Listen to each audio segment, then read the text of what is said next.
These are the top-tier professionals whose hard work brought their companies to the forefront of their industries. Ford would not take the taxpayer bailout or file for bankruptcy. Welcome to WatchMojo.com, and today we're counting down our picks for the top 10 influential business executives.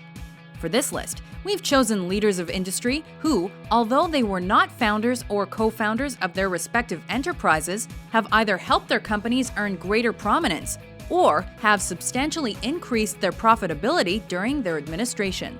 We've also excluded those magnates we categorized as our top 10 most influential tech business moguls, as well as our top 10 most influential non-tech business moguls. We added on, didn't we? That's exactly right. But we were mavericks even then. So if you're looking for inspirational founders and innovators like Bill Gates or Walt Disney, be sure to check out those lists. Number 10, Alan Mulally, former president and CEO of Ford Motor Company. Have you driven a Ford lately? Under this executive's leadership, Ford became the only American car company to dodge the government bailout at the onset of the Great Recession. Despite this downturn, Ford does not anticipate a near-term liquidity crisis. In fact, we expect our automobile business to be profitable in 2011. Prior to his tenure as CEO with the auto manufacturing giant, Mulally looked to the skies as an engineer for Boeing, where he contributed designs to numerous commercial flight models and ascended to executive status. After joining Ford in 2006, Mulally spearheaded the resurrection of the brand's popular Taurus model. The Taurus is an American icon. It changed the world in the family sedan category, and there are nearly 7 million Tauruses that we have produced. Probably 3.5 million are still on the road. While he's since left his role with the automaker, Mulally remains influential as a member of the Google Board of Directors. So I want to know what you think about the Google car, and is it real, and what's the impact of that? Do you know all about the Google car? It's one of the dreams of the founders to have an autonomous car. I really like driving. Number 9, Jamie Dimon, Chairman, President, and CEO of JP Morgan Chase. It is an honor, a privilege, and a very deep responsibility to be a leader of a small group or a bigger group. Renowned as an influential CEO by numerous media outlets, this money-wise Harvard Business School graduate has a resume with its own multi-million-dollar value. Starting his career at American Express, Dimon has since added financial institutions like Bank One, New York's Federal Reserve, and Citigroup to his CV. I had looked at multiple jobs in multiple industries, including a lot of these internet companies, and what I realized was what I know, what I'm good at, what I've practiced, was financial services, and I like big companies and complex situations and lots of people. After becoming president and CEO of JP Morgan Chase in the mid-2000s, following the company's merger with Bank One, Dimon saw to the firm's acquisitions of countless assets, which eventually resulted in a growth spurt that made it the largest bank in the United States. Love what I do. So I wake up every day, I'm just so damn proud of this company. When I travel around the country and travel around the world and you see the good that we've done for communities and people, and that doesn't mean we haven't made mistakes, that's what motivates me. Number 8, Maurice Levy, CEO of Publicis Group. Bonjour. So here we are again. To not recognize this man's name would be ironic. Known as Monsieur Big in the world of advertising, this French tycoon has earned his spotlight as CEO of Publicis Group, one of the world's big 4 advertising agencies. I think innovation and creativity can come from anywhere. Serving at the helm since 1987, Levy solidified his international presence by leading the company to procure countless competitors, domestic and overseas. We are still leading the pack. We are the most innovative. We are the one who have invented a lot of new tools, a lot of new approaches. We have been the one who have really invested heavily in digital. However, despite holding the highest position in the company, Levy continues to involve himself in more day-to-day operations, participating in the creative process of colorful ads like this. To call for hands up, to lean on, would it be good enough?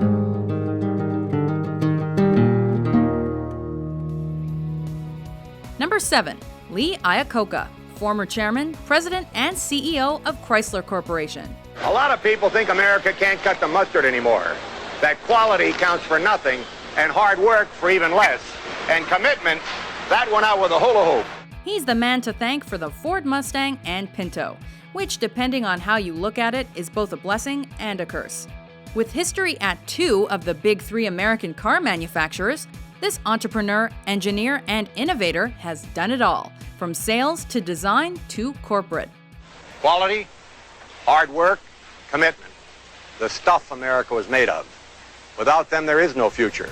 After dedicating over 30 years to Ford, Iacocca went on to lead the struggling Chrysler Group out of trouble in the late 70s, early 80s by requesting an unprecedented government bailout. My excuse for coming to you is real simple. I'm running out of money, and I'm going to have to shut down. And by introducing highly successful models like the K-Car line and the minivan. Introducing our new front-wheel drive Dodge Caravan. Great mileage and shorter than a full-size station wagon. Yet there's available seating for 2, 5, even 7 adults.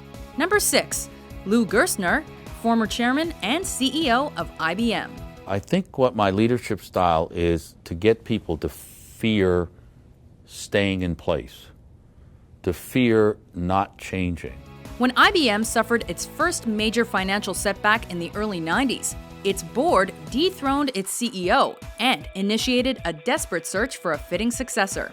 The only candidate interested was one Louis Vincent Gerstner, who was previously an exec at American Express and CEO of RJR Nabisco. I don't think you can have a great need to be loved and be an effective change agent. Despite his outsider status in the tech industry, Gerstner's managerial efforts not only kept IBM afloat, they resulted in what's commonly labeled one of the most impressive reversals of fortune ever. With Gerstner's focus on the internet and IT services, credited with saving the tech giant from bankruptcy. IBM arguably was the most successful private enterprise in the world for 2 or 3 decades. And so the culture had to be productive at that time. But it had gotten off track. I mean, it had just lost its way. And now I had to go in and I had to change that culture. Number 5, Tim Cook, CEO of Apple Inc. We're very simple people at Apple. We focus on making the world's best product and enriching people's lives. When Apple's co-founder and then CEO Steve Jobs required a string of medical leaves throughout the 2000s, his close friend and personal choice to take over, Tim Cook, was the willing appointee that kept the tech multinational's operations running. I'm a workaholic, which helps. After Jobs' passing in 2011, Cook continued to lead Apple by updating its ever-so-popular line of iPod, iPhone, and Macintosh products. It is the best Mac we've ever made. The company also expanded its humanitarian efforts under Cook's leadership, having immensely increased its donations and ties to charities, civil rights groups, and global sustainability organizations. One of the key principles in the UN Charter is to reaffirm faith in fundamental human rights, in the dignity and worth of the human person, in the equal rights of men and women and nations large and small. These are very simple, yet very powerful words, and they are at the core of my beliefs and values. Number 4, Lakshmi Mittal, Chairman and CEO of ArcelorMittal.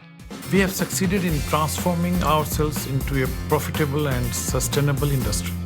With more than 310,000 employees, the company spans the globe. As partial owner, chairman, and CEO of the world's largest producer of steel, Mittal has been appropriately dubbed the King of Steel. Beyond the borders of his metallic empire, Mittal retains high executive status in other companies, notably as a member of the boards of directors of both Goldman Sachs and Airbus Group. His generosities as a philanthropist have garnered him further prominence, as he helped form a number of nonprofit organizations and donated millions to underfunded hospitals. Being responsible is vital to a company's long-term success. I have always believed this, because being responsible not only has benefits for society, it has clear benefits for the business. Number 3, Roberto Goizueta, former chairman and CEO of the Coca-Cola Company. The true heritage of the Coca-Cola system is its character. This native of Cuba made Coca-Cola the brand it is today. Working his way up the corporate ladder, Goizueta began his Coke career as a bottler, eventually taking a chemical engineering job and finally earning the top job in 1980. Although he was also the man behind the new Coke fiasco and the company's acquisition and eventual sale of Columbia Pictures, Goizueta also brought us Diet Coke. Just for the taste of it. Ultimately becoming one of the few people with Coca-Cola's secret formula, Goizueta was responsible for expansion efforts that saw Coke become an undeniably global brand. We were a company, which was an American company, headquartered in Atlanta, that had a sizable international business. Today, we're an international company that happens to be headquartered in Atlanta, Georgia. Number 2, Alfred P. Sloan, former chairman, president, and CEO of General Motors. There was a tremendous reward for a tremendous accomplishment. That's what made America possible. Placed at the helm of GM at the dawn of the Roaring '20s, Sloan captained the company through good times and bad, surviving the Great Depression and World War II. He was also a well-known philanthropist, with the Alfred P. Sloan Foundation becoming an important charitable organization in the U.S. I feel very strongly that American enterprise, both corporate enterprise and individual enterprise, has got a real responsibility to support our institutions of higher learning. Credited with influencing companies beyond the auto industry, Sloan was responsible for breakthrough business practices that have since become standard for many competitors and sectors, including annual style changes and planned obsolescence. With Sloan's leadership and ingenious methods in place, GM stayed strong long after his departure in 1956. I think that the opportunity that offers the most in through life and in a competence after life is to obtain the franchise of a good automobile. Before we get to our most influential business executive, here are a few honorable mentions.